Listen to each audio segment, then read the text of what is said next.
అందరికీ వందనాలండి. అపోస్తల కార్యములు 8వ అధ్యాయాన్ని చదువుకుందాము. ఆ కాలమందు యెరూషలేములోని సంగమునకు గొప్ప హింస కలిగినందున అపోస్తలులు తప్ప అందరూ భక్తిగల యూదయ సమరయ దేశములందు చెదిరిపోయిరి. భక్తిగల మనుషులు స్టెఫనును సమాధి చేసి అతనిని గూర్చి బహుగా ప్రలాపించిరి. సౌలైతే ఇంటింటా చొచ్చి పురుషులను స్త్రీలను ఈడ్చుకుని పోయి చెరసాలలో వేయించి సంఘమును పాడు చేయుచుండెను. కాబట్టి చెదిరిపోయిన వారు సువార్త వాక్యమును ప్రకటించుచు సంచారం చేసిరి. అప్పుడు ఫిలిప్పు సమరయ పట్టణం వరకును వెళ్ళి క్రీస్తుని వారికి ప్రకటించుచుండెను. జనసమూహములు విని ఫిలిప్పు చేసిన సూచక్రియలను చూసినందున అతడు చెప్పిన మాటల యందు ఏక మనస్సుతో లక్ష్యముంచగా అనేకులను పట్టిన అపవిత్రాత్మలు పెద్ద కేకలు వేసి వారిని వదిలిపోయాను. పక్షవాయువు గలవారును కుంటివారును అనేకులు స్వస్థత పొందిరి.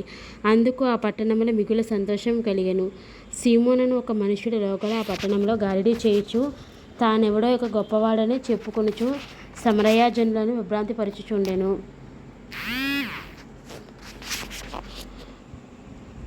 కొద్దివాడు మొదలుకొని గొప్పవాని మట్టుకు అందరూ దేవుని మహాశక్తి అనబడిన వాడు ఇతడే అని చెప్పుకొనుచు అతని లక్ష్యపెట్టిరి. అతడు బహుకాలం గారడీలు చేయుచు వారిని విభ్రాంతి పరిచినందున వారు అతని లక్ష్యపెట్టిరి. అయితే ఫిలిప్పు దేవుని రాజ్యమును గూర్చి యేసుక్రీస్తు నామమును గూర్చి సువార్త ప్రకటించుచుండగా వారు అతనిని నమ్మి పురుషులను స్త్రీలను బాప్తిజం పొందిరి.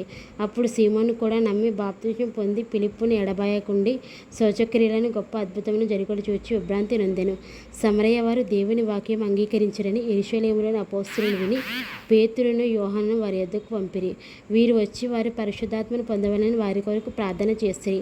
అంతకుముందు వారిలో ఎవని మీదన ఆయన దిగియుండలేదు.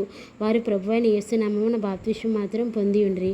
అప్పుడు పేతురును యోహానును వారి మీద చేతులుంచగా వారు పరిశుద్ధాత్మను పొందిరి. అపోస్తలులు చేతులుంచట వలన పరిశుద్ధాత్మ అనుగ్రహింపబడినని సీమోను చూచి వారి ఎదుట ద్రవ్యం పెట్టి, నేనెవరి మీద చేతులుంచదునో వాడు పరిశుద్ధాత్మను పొందినట్లు ఈ అధికారం నాకు ఇవ్వడని అడిగాను. అందుకు పేతురు, నీవు ద్రవ్యం ఇచ్చి దేవుని వరము సంపాదించుకుందామని తలంచుకున్నందున నీ వెండి నీతో కూడా నశించును గాక. నీ హృదయము దేవుని ఎదుట సరైనది కాదు గనుక ఈ కార్యమందు నీకు పాలుపంపులు లేవు. కాబట్టి ఈ నీ చెడుతనమును మానుకొని మారు మనస్సు నుండి ప్రభువును వేడుకొనుము. ఒకవేళ నీ హృదయాలోచన క్షమించబడవచ్చును. నీ ఘోరమైన దుష్టత్వంలోను దుర్నీతి బంధకంలోనూ ఉన్నట్టు నాకు కనబడుచున్నదని చెప్పాను. అందుకు సీమోను, మీరు చెప్పిన వాటిలో ఏది నా మీదికి రాకుండా మీరే నా కొరకు ప్రభువును వేడుకొనుటని చెప్పెను. అంతట వారు సాక్ష్యమిచ్చుచు ప్రభు వాక్యము బోధించి యెరూషలేమునకు తిరిగి వెళ్ళుచు సమరయుల అనేక గ్రామములలో సువార్త ప్రకటించుచు వచ్చిరి. ప్రభువు దూత, నీవు లేచి దక్షిణముగా వెళ్ళి యెరూషలేము నుండి గాజాకు పోవు అరణ్య మార్గమును కలుసుకొనమని ఫిలిప్పుతో చెప్పగా అతడు లేచి వెళ్ళాను. అప్పుడు ఐథియోపియుల రాణి అయిన కందాకే కింద మంత్రి అయిన ఆమె యొక్క ధనాగారమంతటికి వేదనున్న ఐథియోపియుడైన నపుంసకుడు ఆరాధించుటకు యెరూషలేమునకు వచ్చి ఉండెను. అతడు తిరిగి వెళ్ళుచు తన రథం మీద కూర్చుండే ప్రవక్త యెషయా గ్రంథము చదువుచుండెను. అప్పుడు ఆత్మ ఫిలిప్పుతో, నీవు ఆ రథము దగ్గరకు పోయి దానిని కలుసుకున్నామని చెప్పాను. ఫిలిప్పు దగ్గరికి పరిగెత్తుకొని పోయి అతడు ప్రవక్త యెషయా గ్రంథము చదువుచుండగా విని, నీవు చదివినది గ్రహించుచున్నావా అని అడుగగా అతడు, ఎవడైనా నాకు త్రోవ చూపకుంటే ఎలా గ్రహింపగలిగినని చెప్పి రథమెక్కి తనతో కూర్చుండమని ఫిలిప్పును వేడుకొనెను.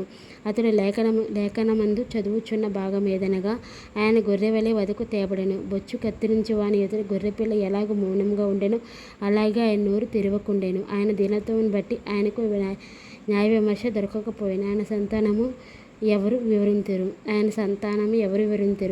ఆయన జీవం భూమి మీద నుండి తీసివేయబడినది. అప్పుడు నపుంసకుడు ప్రవక్త ఎవని గురించి ఇలాగో చెప్పుచున్నాడు? తన్ను గురించా వేరొకని గురించా? దయచేసి నాకు తెలుపమని ఫిలిప్పును అడిగాను. అందుకు ఫిలిప్పు నోరు తెరిచి ఆ లేఖనమును అనుసరించి అతనికి యేసుని గురించి సువార్త ప్రకటించాను. వారు త్రోవలో వెళ్ళుచుండగా నీళ్లున్న ఒక చోటికి వచ్చినప్పుడు నపుంసకుడు, ఇదిగో నీళ్లు, నాకు బాప్తిస్మం ఇచ్చుటకు ఆటంకమేమని అడిగి రథము నిలుపమని ఆజ్ఞాపించాను. ఫిలిప్పు నపుంసకుడు ఇద్దరూ నీళ్ళలోనికి దిగిరి. అంతటా ఫిలిప్పు అతనికి బాప్తిస్మం ఇచ్చాను. వారు నీళ్ళలోని వెడలి వచ్చినప్పుడు ప్రభువు ఆత్మ ఫిలిప్పును కొనిపోయాను. నపుంసకుడు సంతోషించు తన త్రోవను వెళ్ళెను. అతడు ఫిలిప్పును మరి ఎన్నడూనూ చూడలేదు. అయితే ఫిలిప్పు ఆజోతులో కనబడెను. అక్కడ నుండి కల్సిరాకు వచ్చే వరకు అతడు పట్టణములన్నిటిలో సంచరించుచు సువార్త ప్రకటించుచు వచ్చెను. దేవుడు తన పరిశుద్ధ వాక్యం దీవించి ఆశీర్వదించును గాక. ఆమేన్. ప్రార్థన చేసుకుందామండి. పరిశుద్ధుడైన యేసయ్య, సర్వాధికారమైన తండ్రి, ఈ యొక్క అపొస్తలుల కార్యములు 8వ అధ్యాయాన్ని మేము ధ్యానం చేసుకోవడానికి మాకు ఇచ్చిన గొప్ప శ్రేష్టమైన అవకాశాన్ని బట్టి నీకే స్తుతులు, నీకే స్తోత్రాలు, నీకే వందనాలు ప్రభా. నాయన నీ బిడ్డలైన ప్రభా, మా ఇళ్ళ ప్రభా, ఎల్లప్పుడూ నీ కరుణ, నీ కృప, నీ కాపుదల చూపించు. ఈ వాక్యాన్ని వినిచున్న వారి ప్రభా తండ్రి, వారి యొక్క అంతరంగ కోరికలను, బహిరంగ కోరికలను తీర్చు. వారు ఏది కావాలని నీ నామంలో ప్రార్థన చేస్తున్నారో ప్రభు, వారి అంతరంగంలో ఏ బాధ అయితే ఉందో దానిని తొలగించు. వారికి ఉన్న ఆర్థిక సమస్యలను తీసుకెళ్ళి ఉద్యోగ దీవెన లేని వారికి ఉద్యోగ దీవెన దయచేయి నాయన. గర్భఫల కోసం ప్రార్థన చేస్తున్న వారికి గర్భఫల దీవెనివ్వి నాయన. ఎవరు నాయన వివాహం కోసం ప్రార్థన చేస్తున్న వారికి వివాహ దీవెనివ్వి. ఎవరు ఏ సమస్యతో నీ సన్నిధిలో ప్రార్థన చేస్తున్నారో ప్రభు, వారికి నాయన ఆ సమస్య నుంచి విడుదల దయచేసి నాయన అన్ని విషయాల్లో నీ సహాయాన్ని, నీ కరుణ, నీ కృప చూపించి వారి మనసు కోసం, రక్షణ కోసం ప్రార్థన చేస్తున్న వారికి అట్టి భాగ్యాన్ని దయచే ప్రభా. దేవాది దేవుడివైన యేసయ్య, నీకే వందనములు, నీకే స్తుతులు, నీకే స్తోత్రాలు చెల్లించుకుంటూ యేసు నామమును బట్టి ప్రార్థించి స్తుతించి వేడుకుంటున్నాం పరమ తండ్రి. ఆమేన్.